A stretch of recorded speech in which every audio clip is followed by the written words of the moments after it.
उत्सर्जन तंत्र के बारे में अपन पढ़ रहे थे।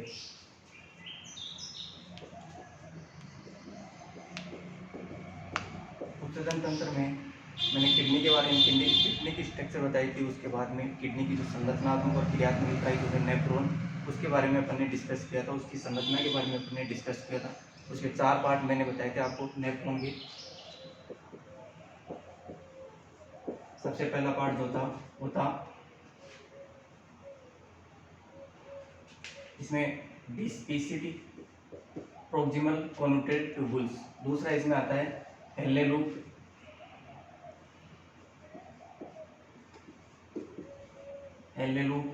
तीसरा आता है इसमें डीसीटी डिस्टल कॉन्वोल्यूटेड ट्यूबुल्स। और एक चौथा पार्ट आता है जिसके अंदर जो इसका हेड पार्ट जो होता है उसको बोला जाता है बोमेन्स कैप्सूल।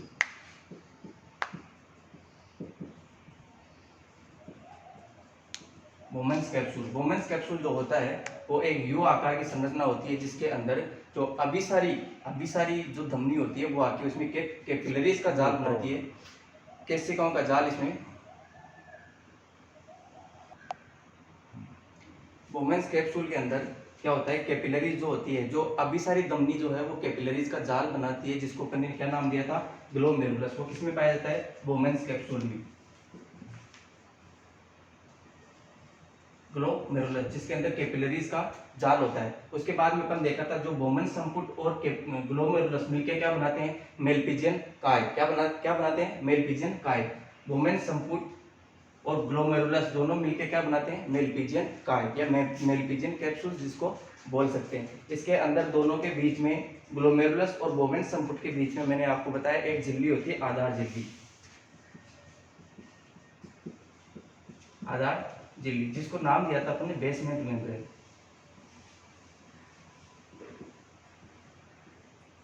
बेसमेंट मेम्ब्रेन जिसको नाम दिया था, सही है। उसके बाद में मैंने आपको बताया था ग्लोमेरुलस, बोमेन्स संपुट की कुछ कोशिकाएं जिनका परिवर्तन होता है, वो आकार में बढ़ती है। आकार में बढ़ने के बाद ग्लोमेरुलस के अंदर धस जाती है। उनको अपन ने कोशिकाओं को नाम दिया था पोडोसाइट।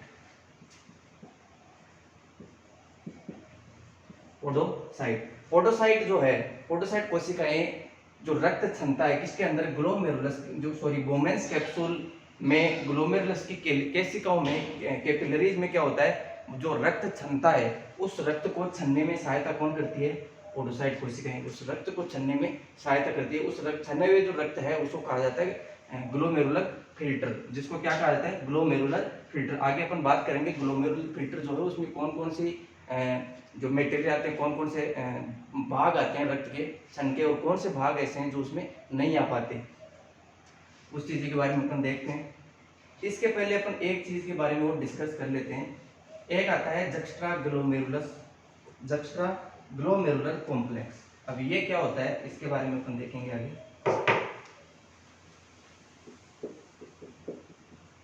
जक्स्ट्रा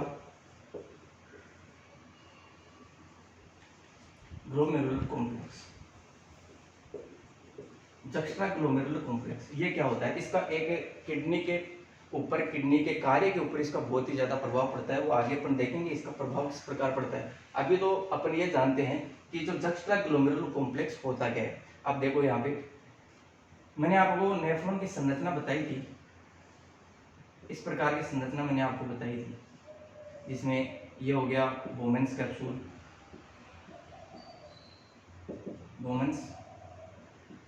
कैप्सूल, ये आगे जाके किसका निर्माण करता है, पीसीटी का निर्माण करता है। ये आगे जाके किसका निर्माण करता है, यहाँ पे ये पीसीटी का निर्माण, पीसीटी ये हेलने लूप हो गया। इसके बाद में ये जो भाग आता है इसको डीसीटी कहा जाता है, इसको बोला जाता है कलेक्टिंग ट्यूबुल्स। ये हो गया क्या, ये एक नेफ्रॉन की संरचना हो गई। अब मैंने आपको बताया था इसमें अभिसारी जो धमनी आती है वो यहाँ पे कैपिलरीज का जाल बनाती है, कैपिलरीज का जाल बनाएगी, कैपिलरीज का जाल बना के आगे निकल जाती है, जिसको कहा जाता है, इसको तो बोला जाता है अभिसारी धमनी। क्या कहा जाता है, अभिसारी धमनी। और इसको कहा जाता है अपसारी धमनी। इसको क्या कहा जाता है, अपसारी धमनी, ये रक्त को लेके आती है और ये रक्त को लेके वापस जाती है किडनी से। अब अपन बात करें जक्स्ट्रा ग्लोमेरुलर कॉम्प्लेक्स की, जो डीसीटी होती है उसकी कुछ कोशिकाएं, विशिष्ट प्रकार की कोशिकाएं इसमें पाई जाती है जिसको बोला जाता है मैकुला डेंसा।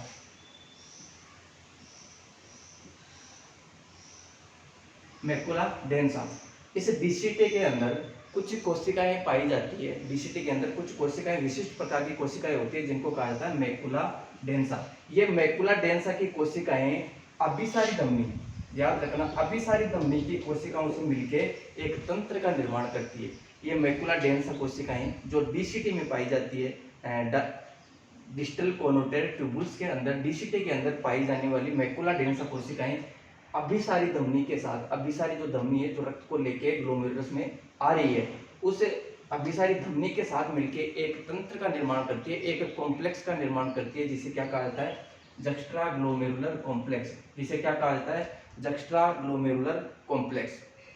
अब ये जक्स्ट्रा ग्लोमेरुलर कॉम्प्लेक्स जो है वो किडनी में क्या काम करता है, देखो ये रेनिन, मैंने आपको एक एंजाइम बताया था पिछले क्लास में, मैंने आपको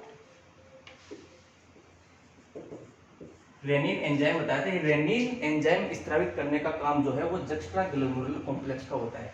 अब ये आगे जो रेनिन होता है वो क्या काम करता है, आगे इसके बारे में अपन जब किडनी को प्रभावित करने वाले कारक पढ़ेंगे तो वहाँ पे अपन देखेंगे कि जो जक्स्ट्रा ग्लोमेरुलर कॉम्प्लेक्स से निकलने वाला रेनिन जो एंजाइम है, ये ध्यान रखना एक एंजाइम है जो प्रोटीन पाचक एंजाइम है,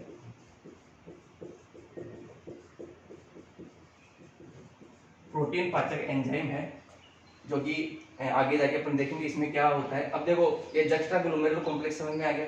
इसके बाद में अपन नेक्स्ट टॉपिक स्टार्ट करते हैं, मूत्र का निर्माण। मूत्र का निर्माण किस प्रकार होता है।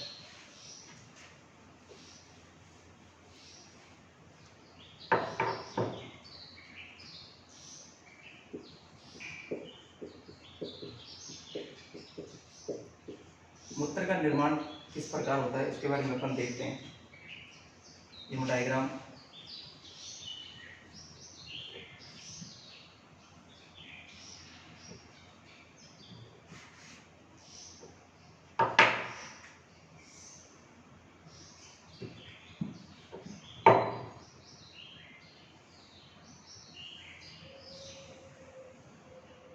ये हो गया टीसीटी का भाग, ये इसका भाग हो गया डीसीटी,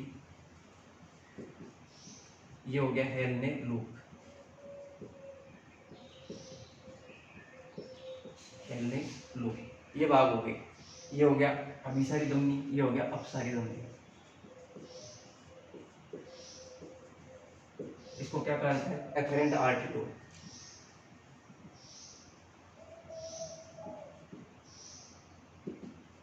एफरेंट आर्टरी इंग्लिश में इसको बोला था एफरेंट आर्टरी।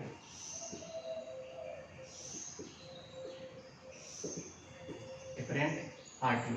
अब देखो मूत्र का निर्माण जो होता है वो किस प्रकार होता है। अभिसारी धमनी जो है वो रक्त को लेके आती है, अभिसारी धमनी जो है वो रक्त को लेके आती है। रक्त किस में आता है, इन केशिकाओं के अंदर आता है। रक्त इन केशिकाओं के अंदर जो अभिसारी धमनी के द्वारा जो बनाई गई है केशिकाएं, उस केशिकाओं से रक्त आता है। देखो यहाँ पे रक्त आता है, रक्त आता है तो रक्त आने के बाद ये रक्त क्षमता है, इसमें क्षमता है क्योंकि मैंने आपको बताया था इसकी अभिसारी धमनी के जो व्यास होता है वो ज्यादा होता है, अपसारी धमनी का जो व्यास होता है वो कम होता है। तो जाहिर सी बात है यहाँ पे व्यास ज्यादा होगा मतलब ज्यादा रक्त आएगा, व्यास कम है मतलब आगे कम रक्त जाएगा, तो यहाँ पे एक प्रेशर उत्पन्न हो जाएगा। उस प्रेशर की वजह से क्या होता है, यहाँ पे रक्त क्या होता है, क्षमता है। पोडोसाइट कोशिकाओं के द्वारा ये रक्त यहाँ पे क्षमता है, जिसको अपन ने नाम दिया ग्लोमेरुलर फिल्ट्रेट। इस छने हुए रक्त को अपन ने नाम दिया ग्लोमेरुलर फिल्ट्रेट, ग्लोमेरुलर फिल्ट्रेट, जिसको जीएफ के नाम से आगे अपन जानेंगे, जीएफ के नाम से, ग्लोमेरुलर फिल्ट्रेट के नाम से। अब यहाँ पे ध्यान देने वाली बात यह है, तो ग्लोमेरुलर फिल्ट्रेट होता है, ग्लोमेरुलस छनित्र जिसको हिंदी में बोलते हैं, ग्लोमेरुलस छनित्र, छनित्र है। ग्लोमेरुलस मतलब ये जो केशिकाओं का जाल है, इससे छनने वाला जो तरल है, मतलब ग्लोमेरुलस छनित्र, ग्लोमेरुलस से छनने वाला जो तरल है इसको नाम दिया ग्लोमेरुलस छनित्र या ग्लोमेरुलर फिल्ट्रेट, जीएफ के नाम से अपन देखेंगे। अब इसके अंदर कौन कौन सी चीजें होती है ध्यान रख लो। रक्त आता है, रक्त यहाँ पे छनता है। इसमें कौन कौन सी चीजें हैं जो यहाँ छन के आ जाती है, और कौन सी ऐसी चीजें हैं रक्त में पाई जाने वाला ऐसा कौन सा कंटेंट है जो इसमें छन के नहीं आता है, उस चीज के बारे में अपन देखते हैं। अब देखो ग्लोमेरुलर फिल्टर में क्या क्या होता है। इसमें ग्लूकोज होता है,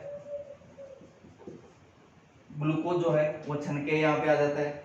इसके अलावा जल होता है, इसके अंदर ग्लूकोज हो गया, जल हो गया, अकार्बनिक व कार्बनिक पदार्थ, अकार्बनिक व कार्बनिक पदार्थ इसमें हो सकते हैं। इसके अलावा इसमें आयन हो सकते हैं, आयन इसमें हो सकते हैं, जैसे कि NaCl हो गया, NaCl हो गया, KCl हो गया।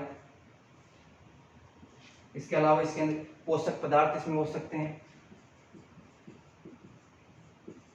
पोषक पदार्थ जो मिनरल्स होते हैं वो भी हो सकते हैं इसके अंदर। इसके अलावा इसमें विटामिन भी आ सकते हैं, और एक होता है यूरिया, क्योंकि यूरिया को तो शरीर से बाहर निकालना ही है, तो इसलिए यूरिया तो इसमें छन के आएगा ही आएगा। तो इसलिए जो ग्लोमेरुलर फिल्ट्रेशन होता है, ग्लोमेरुलर थनित्र जो होता है, उसके अंदर ग्लूकोज हो सकता है, जल हो सकता है, अकार्बनिक व कार्बनिक पदार्थ हो सकते हैं, आयन इसके अंदर हो सकते हैं, NaCl हो सकता है, KCl हो सकता है, पोषक पदार्थ हो सकते हैं, पोषक पदार्थ में विटामिन हो गए, मिनरल्स हो गए, यूरिया इसमें हो सकता है, यूरिया तो इसमें होगा ही होगा। अब आपको ध्यान रखना है कि ग्लोमेरुलर फिल्टर जो है उसके अंदर रक्त कोशिकाएं नहीं है। देखो रक्त कोशिकाएं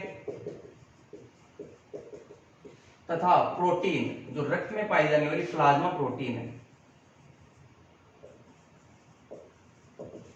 रक्त में पाई जाने वाली प्लाज्मा प्रोटीन, रक्त कोशिकाएं तथा रक्त में पाई जाने वाली प्लाज्मा प्रोटीन के अलावा लगभग सारे कंटेनर इसमें पाए जाते हैं। ग्लोमेरुलर फिल्ट्रेट में रक्त कोशिकाओं के अलावा और प्लाज्मा प्रोटीन के अलावा लगभग सारे कंटेंट इसमें छन के यहाँ पे आ जाते हैं, लेकिन रक्त कोशिकाएं यहाँ पे नहीं छनती है।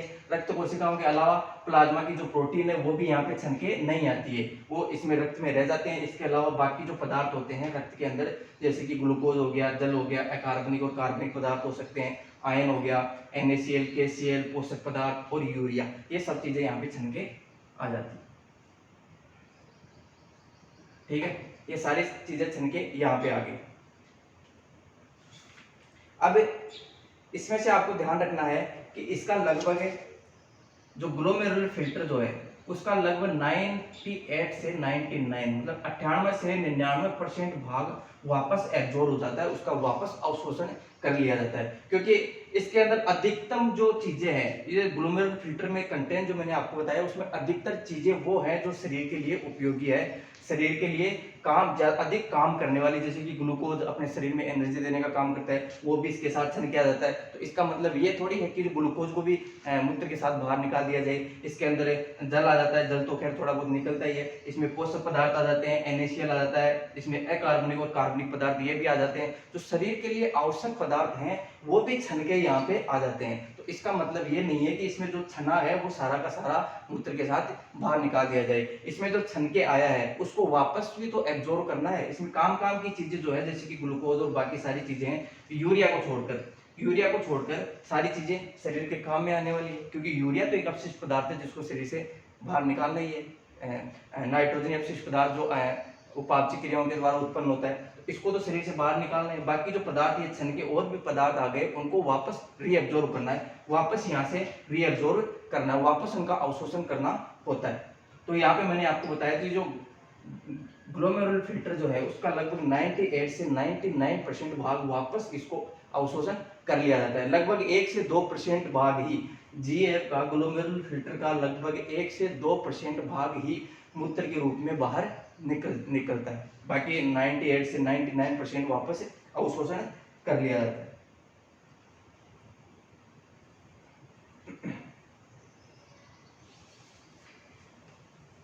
ये तो हो गया 98.99% जल, 98.99% जल का अवशोषण होता है, जल का अवशोषण होता है। बाकी ये जो सारे का पदार्थ हो गए शरीर में उपयोगी पदार्थ जो हैं वो लगभग 5% ही शरीर के बाहर निकल पाते हैं। इसका लगभग 95% शरीर को वापस अब्जॉर्व कर लिया जाता है, वापस अवशोषण कर लिया जाता है। अगर जल की बात आती है कहीं पे भी, जल का कितना अवशोषण किया जाता है, जल का लगभग 98 से 99% जल का पुनः अवशोषण किया जाता है और लगभग